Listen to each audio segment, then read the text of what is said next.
ہمارے ہاں رسوم اعضاء میں جو چیزیں ہیں بہت سے لوگ اس پہ اعتراض کرتے ہیں. اعتراض کرنے سے پہلے سوچئے وہ رسمیں کیوں قائم کی گئی. ہمارے ہاں جو تہذیب اعضاء ہے اس میں علم ہے. ہمارے ہاں جو تہذیب اعضاء ہے اس میں ذوالجناح ہے. ہمارے ہاں جو تہذیب اعضاء ہے اس میں دربت ہے. یہ سب چیزیں ایک اہمیت رکھتی ہیں، ایک معنویت رکھتی ہیں. عالم توحید ہے، عالم ختم نبوت ہے، عالم اسلام ہے.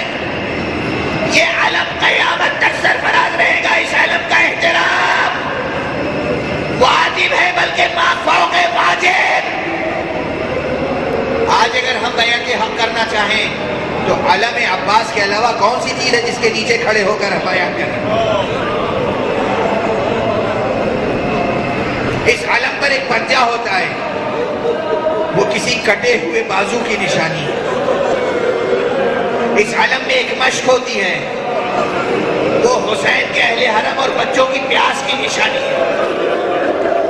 یہ سب اس لیے تاکہ انسان ان مصیبتوں کو یاد کرے، وہ منظر نگاہوں کے سامنے آ جائے جو منظر کربلا میں تھا، تاکہ حسین کی یاد قائم رہے اور گریہ و عزاداری کا حق ادا ہو سکے. ذوالجناح کی شبیہ کیوں بناتے ہیں؟ امام حسین کے اس باوفا راہوار کی اہمیت معلوم ہے آپ کو؟ یہ گھوڑا کتنا باشعور تھا. بس 2-3 جملے عرض کروں گا. اب جی بھر کے گریہ کر لیجیے، جی بھر کے گریہ کر لیجیے. حیف ہے کہ انسان گریہ نہ کرے. امام حسین کا یہ گھوڑا ہوا ہے جو بار بار روز عاشورہ گریہ کرتا ہوا نظر آیا. بتاؤ گھوڑے نے کتنی بار گریہ کیا ہے؟ جب امام حسین کو آواز دی ہے علی اکبر نے،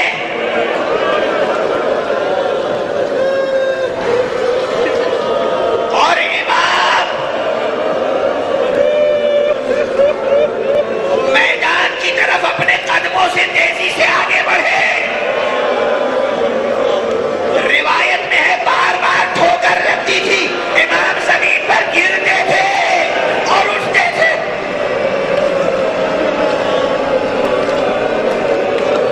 اور پکارتے تھے بیٹا کہاں ہو، بیٹا آواز دو، تمہارے مرنے کے بعد میری آنکھوں میں روشنی نہیں رہی. اس موقع پر جب کئی مرتبہ امام زمین پر ٹھوکر کھا کے گرے اور اٹھے، ایک مرتبہ امام نے دیکھا کہ وہ گھوڑا امام کا وفادار راہوار آیا. گویا اتنی دیر میں اس نے میدان کا جائزہ لیا، اس جگہ پہنچا جہاں علی اکبر کا لاشا تھا. اس کے بعد امام کے پاس آیا، امام کی آستین اپنے دانت سے پکڑی. امام نے دیکھا گھوڑے کی آنکھوں سے آنسو رواں ہے. امام کو گھوڑے نے علی اکبر کے لاشے تک پہنچایا. سنیں، اجرکم علی اللہ، اجرکم علی اللہ، اجرکم علی اللہ. سنیں 2-3 فقرے اور، 2-3 فقرے اور. اس گھوڑے کی اہمیت سمجھیں. یہ سب روایتیں سنتے آئے ہیں نا کہ جب امام حسین کربلا پہنچے تو چلتے چلتے راہوار مبارک خود بخود رک گیا. اب تاریخ کے برہم پلٹیے. جب پیغمبر ہجرت کر کے مدینے آئے تھے، پیغمبر کا ایک ناقہ تھا. پیغمبر ناقے سے اتر گئے. ہر شخص چاہتا تھا کہ پیغمبر اس کے گھر میں قیام فرمائے، اس کے محلے میں قیام فرمائے، اسے اعزاز و شرف مل جائے. پیغمبر نے ناقے کی نکیل اسی کی گردن پہ ڈال دی کہ اسے چھوڑ دو. انہا معمورہ، یہ خدا کی طرف سے معمور ہے. جہاں یہ خود سے رک جائے گا میں وہیں قیام کروں گا. وہ رسول کا ناقہ تھا، یہ حسین کا راہوار. جب حسین کی منزل آخر آ گئی خود بخود رک گیا.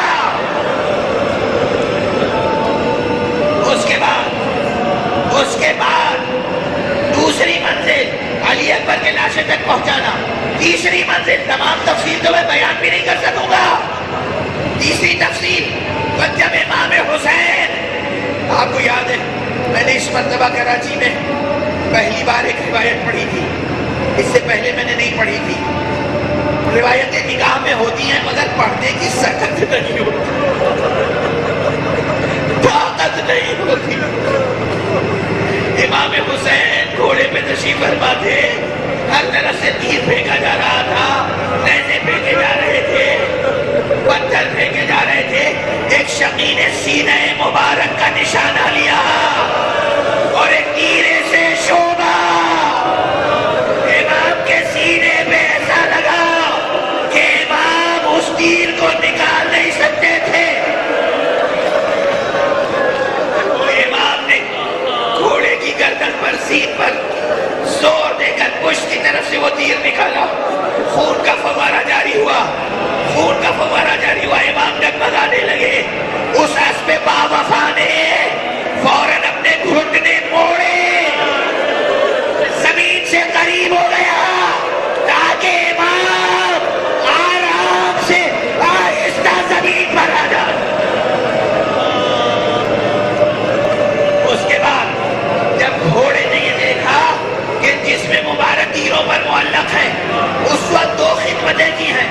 جو دشمن بڑھتا تھا اسے اپنی ٹانگوں سے ہلاک کرتا تھا اور اپنے دانتوں سے جسم مبارک امام سے ایک ایک تیر نکالتا تھا۔ جب امام کا جسد مبارک زمین پر آ گیا، زمین کربلا لہو لہان ہو گئی۔ یہ سامنے قتل کا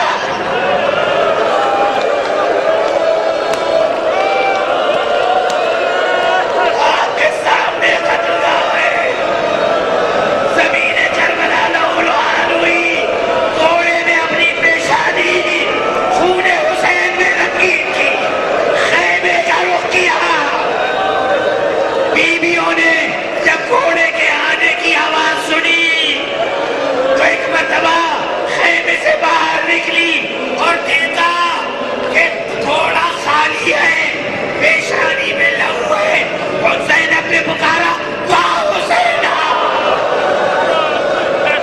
واہ محمد، واہ علی۔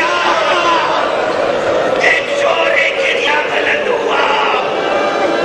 یہ روایت 2 روز قبل پڑھ چکا ہوں، مگر پھر تکملہ بیان کے لیے پڑھ رہا ہوں تاکہ بیان مکمل ہو جائے۔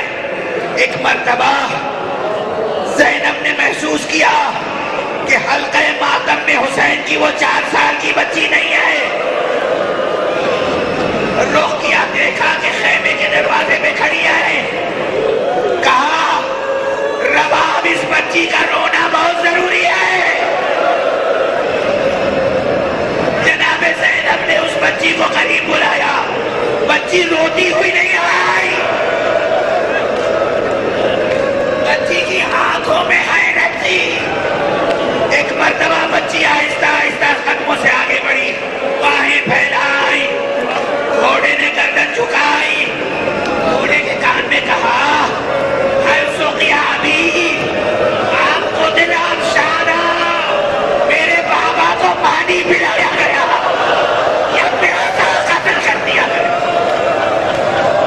بس سنو گے عزیزو، گھوڑے نے یہ جملہ سنا، اپنا سر زمین پر رکھنا چاہا، گھوڑا وہی گھوڑے نے اپنی جان دے دی۔ واہ حسینہ، واہ علیہ، واہ محمدہ، واہ حسنہ۔ برحمتك يا أرحم الراحمين، وصلى الله على محمد وآله الطاهرين۔